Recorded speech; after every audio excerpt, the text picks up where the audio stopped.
আজকে আমি আপনাদেরকে এমন তিনটি এক্সারসাইজ দেখাবো যে এক্সারসাইজ তিনটি করা হয়তো লেগ ওয়ার্কআউট হিসাবে, কিন্তু সেটা শুধুমাত্র পায়ের ওপর নয়, পায়ের সাথে সাথে আপনার শরীরের ওপর যে কন্ট্রোল সেটাকে নিয়ে আসে, আপনার বডি ব্যালেন্সকে ঠিক করে এবং অবশ্যই আপনার পেটের মেদ ঝরাতেও সমানভাবে সাহায্য করে। আপনি যদি আমাকে বা আমার এক্সারসাইজকে ফলো করতে থাকেন তো খেয়াল করবেন আমি বিশেষ পেটের ওপর ওয়ার্কআউট করি না। তার কারণ আমার যে এক্সারসাইজগুলো থাকে আমার রুটিনের মধ্যে থাকে সেগুলোর প্রায় প্রত্যেকটাই কোনো না কোনোভাবে, হ্যাঁ এবারে আপনি যদি 6 প্যাক 8 প্যাক বানাতে চান সেগুলো আলাদা ব্যাপার, কিন্তু যদি আপনি স্টেবল কোর চান, স্টেবল মানে কার্যকরী একটা পেটের কোর চান, তাহলে কিন্তু এই ওয়ার্কআউটের মাধ্যমে হয়ে যায় এবং অবশ্যই পেটে চর্বিও জমে না। তো যাই হোক, আজকে আমি তিনটে পায়ের উপর বিশেষ এক্সারসাইজ দেখাবো যেগুলো আপনার পা সাথে সাথে আপনার পেট এবং আপনার বডি ব্যালেন্সকেও সমানভাবে কার্যকরী করে তুলবে। খেয়াল করবেন, ফার্স্ট এক্সারসাইজটা হলো ফ্রগ জাম্প।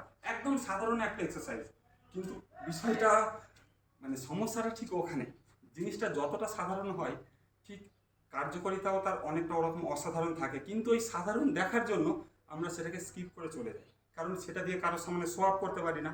কিন্তু এটা একটা ভীষণ কার্যকরী এক্সারসাইজ। ফ্রগ ব্যালেন্স করার সময় খেয়াল রাখবেন আমরা কি করি, আমরা যখন জাম্প করি পুরো শরীরটাকে ছেড়ে দিই, পুরো শরীরটাকে সম্পূর্ণ ছেড়ে দেবেন না। খেয়াল করবেন যখন আপনি হিপটা পড়ছে আপনার পা এবং কাপ মাসেল, থাই এবং কাপ মাসেলের ওপর প্রেসারটাকে নিয়ে নেবেন, মানে আপনার যে গ্র্যাভিটি সেটা আপনার থাই এবং কোরের ওপর দিয়ে সঞ্চালন হবে, মানে আপনার শরীরটাকে আপনি কন্ট্রোলে রাখার চেষ্টা করবেন সম্পূর্ণ। এবারে খেয়াল করুন,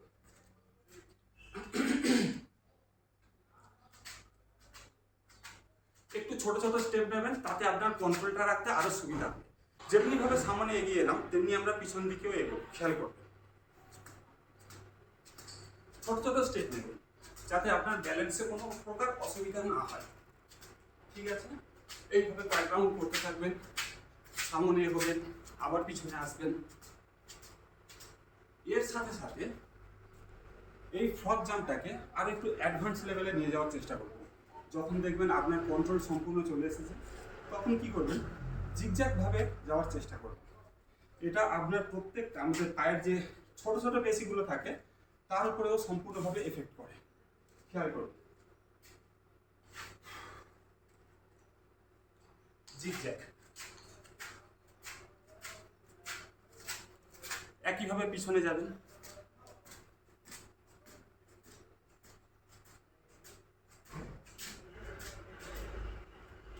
এটা হলো প্রথম এক্সারসাইজ ফ্রগ জাম্প। একদম সাধারণ, কিন্তু এটা আপনার বডি ব্যালেন্স এবং আপনি করলেই বুঝতে পারবেন আসলে বিষয়টা দেখে যতটা সহজ মনে হয় আদৌ তেমনটা নয়। আপনি যখন মিনিমাম 20 সেকেন্ড 30 সেকেন্ড এটাকে করবেন তখন বুঝতে পারবেন।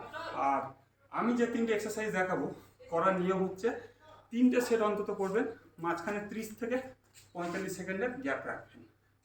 এবারে চলে আসি দ্বিতীয় টাইপের এক্সারসাইজ। দ্বিতীয় টাইপের এক্সারসাইজটা কি, স্ট্যাটিক লঞ্জেস। স্ট্যাটিক লঞ্জেস অনেকে ডাম্বেল নিয়েও করে। আপনার কাছে যদি না ডাম্বেল থাকে, প্রথমে যখন আপনি বিগিনার্স শুরু করবেন খালি হাতেই করবেন।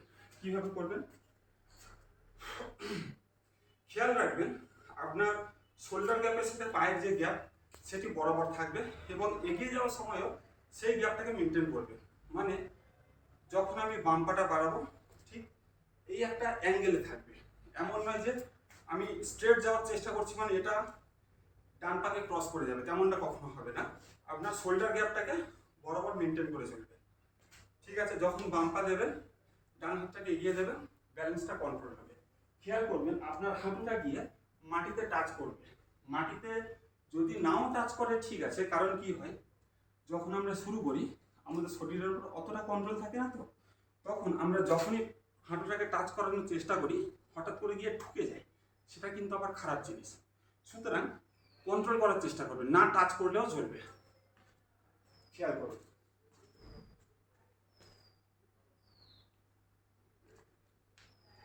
সম্পূর্ণ ধীরে ধীরে করতে পারেন, আরো কন্ট্রোলটা ভালো হবে।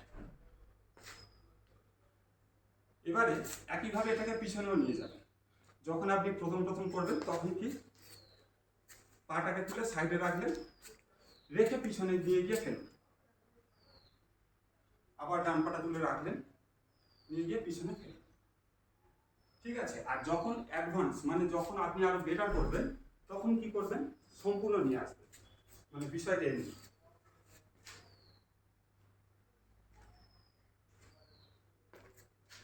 বাম পাটাকে তুলে সম্পূর্ণ পিছনে নিয়ে গিয়ে রাখবেন, আবার ডান পাটা তুলে নিয়ে গিয়ে সম্পূর্ণ পিছনে নিয়ে গিয়ে রাখবেন। এইভাবে এটাতে একটু বডি ব্যালেন্সের শুরুতে অসুবিধা হবে, তারপরে আস্তে আস্তে ঠিক হয়ে যাবে। এটা আরও একটা টেকনিকে করতে পারেন। যদি না ডাম্বেল থাকে, দুটো ইট নিয়ে সেটাতে আরও সুবিধা হবে। দুটো ইট দু হাতে নিয়ে নেবেন, নিয়ে ওই একই কাজটি পুনরায় করবেন।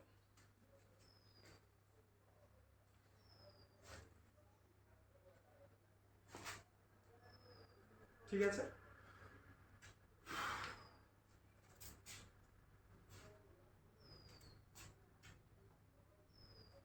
ওকে, এই স্ট্যাটিক লঞ্চের আরো কতগুলি ভাগ রয়েছে, একটু অ্যাডভান্স লেভেল। কিভাবে করবেন, একটা চেয়ার নিয়ে নেবেন পিছনে,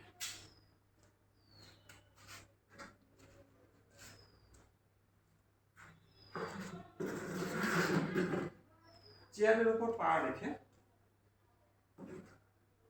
ওই একইভাবে একই পদ্ধতিতে করার চেষ্টা করবেন। যতটা পারবেন আপনার হিপসটিকে নিচে আনার চেষ্টা করবেন, ফলে আপনার হিপ জয়েন্টগুলো আরও ছাড়বে, আপনার বডি আরও ফ্লেক্সিবল হবে। খেয়াল করুন।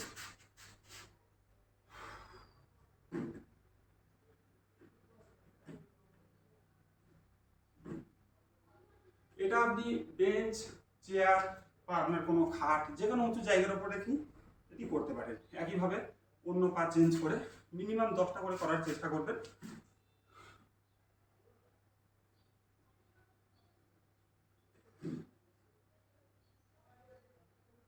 ঠিক আছে। এটিও একই রকম ভাবে ইট হাতে নিয়ে করতে পারেন। আর যদি ডাম্বেল থাকে তো খুবই ভালো। আমি যে কোনো অবস্থাতে করার কথা অ্যাকচুয়াল বলছি, কারণ সমস্ত জায়গাতেও তো আপনি একটা জিম বা আপনার ঘরে যে ইকুইপমেন্ট আছে সেগুলো পাবেন না। সুতরাং যেটা সহজ হয় সেটা বলছি। এই স্ট্যাটিক লঞ্চের আরও এক ধরনের, এবং অবশ্যই বলে রাখি, যখন আপনি করবেন অ্যাপ্লাই করার চেষ্টা করবেন এগুলিকে, তাহলে বিষয়টা আরও এফেক্টিভ হবে। দেখুন, যখন আপনার থাই মাসেল, আপনার কাফ মাসেল মজবুত হয়ে যাবে, আপনার বডি ওয়েট সম্পূর্ণভাবে নিতে পারছে, তখন জাম্প করে করার চেষ্টা করবেন। এইভাবে জাম্প করে করার চেষ্টা করবেন। সাধারণ, খুব একটা কঠিন নয়। আপনার রিদমটা চলে আসলেই আপনি প্রায় করে নিতে পারবেন। ঠিক আছে। এটা গেল আমাদের স্ট্যাটিক লঞ্চেস। এরপরে আরো একটি আছে, সেটি হলো সাইড লঞ্চেস। সাইড লঞ্চেস বিষয়টা কি আপনাদেরকে দেখি। এটাকে অনেকে হাফ স্ট্রেচিংও বলে। যাই হোক, দুটি পা আপনার যতটা অ্যাপ্রোপ্রিয়েট মনে হবে সেই অনুযায়ী ফাঁক করে দাঁড়াবে। দাঁড়িয়ে আপনার শরীরের ওয়েটটা একবার ডান পায়ে নিয়ে আসবেন, একবার বাম পায়ে নিয়ে যাবেন। খেয়াল করবেন। 1 1 2 2। এখানে কতগুলো বিষয় খেয়াল করার আছে।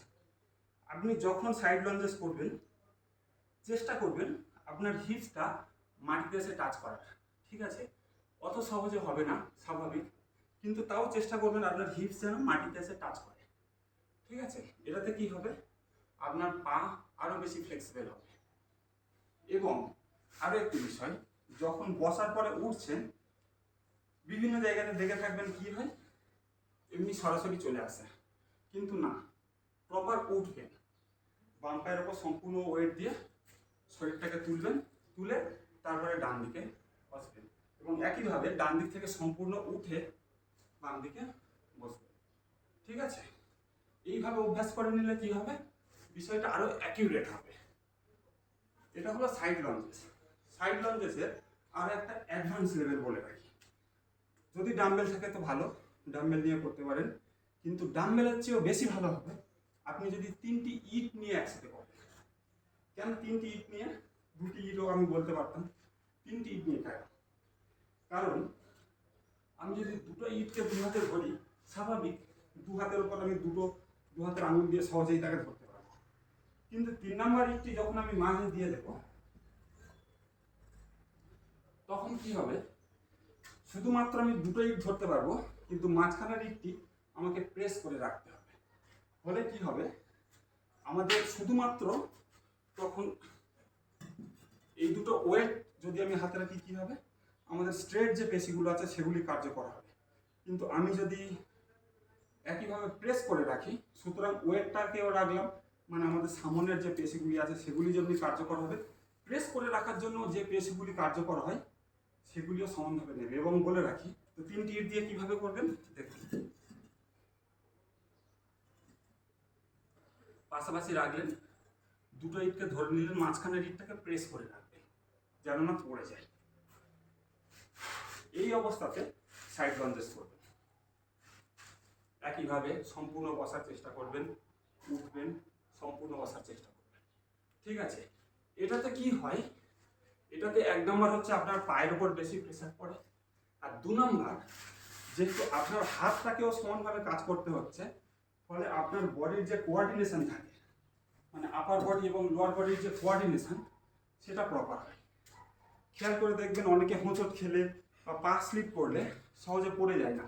তার কারণ হচ্ছে তার বডির কোঅর্ডিনেশনটা ভালো, আপার বডির সাথে লোয়ার বডির যে কম্বিনেশন থাকে সেই জিনিসটা খুব ভালো। ওই জন্য স্লিপ করে গেলেও নিজেকে কন্ট্রোল করে নেয়, বা হোঁচট খেলে নিজেকে কন্ট্রোল করে নেয়, পায়ে কিছু বেঁধে গেলে সহজে তারা পড়ে না।